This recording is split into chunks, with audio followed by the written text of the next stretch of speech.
প্রভাত সরকার আমার কাছে জানতে চেয়েছেন মূল্যায়ন পদ্ধতি সম্পর্কে।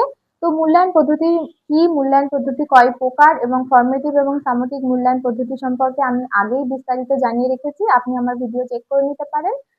এবং দ্বিতীয় প্রশ্ন তিনি জানতে চেয়েছেন যে হলিস্টিক প্রোগ্রেস রিপোর্ট কার্ড এবং সিসিই এর মধ্যে সম্পর্ক বা পার্থক্য কি।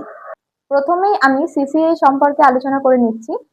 সিসিই অর্থাৎ কন্টিনিউয়াস কম্প্রিহেন্সিভ ইভ্যালুয়েশন, অর্থাৎ যখন কোনো শিক্ষার্থীকে সারা বছর নিরবিচ্ছিন্নভাবে সামগ্রিক মূল্যায়ন করা হয়ে থাকে সেটাই হচ্ছে সিসিই।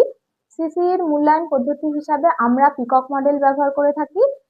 আমরা পিকক মডেলের মাধ্যমে সিসিই সম্পূর্ণ করে থাকতাম। এখন বর্তমানে সিসিই নেই, সিসিই কে উঠিয়ে দিয়ে এখন নতুন 2025 সাল থেকে চালু হয়েছে holistic progress report card. Holistic progress report কার্ডের মধ্যে কিন্তু সিসিই অন্তর্ভুক্ত আছে। শুধুমাত্র সিসিই না, সিসিইর সাথে আরো বিভিন্ন অ্যাট্রিবিউট অ্যাড অন করা হয়েছে এবং তার নাম দেওয়া হয়েছে learning and perspective cognitive domain, behavioural cognitive domain, life and personality skills. অর্থাৎ শিক্ষার্থীকে সারা বছর আবার একটা নতুন পদ্ধতির মাধ্যমে ইভ্যালুয়েট করা।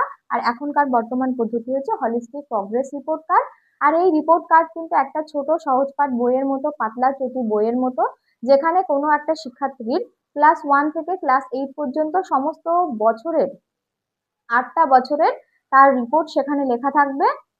আশা করি আপনি আপনার উত্তরটি পেয়ে গেছেন।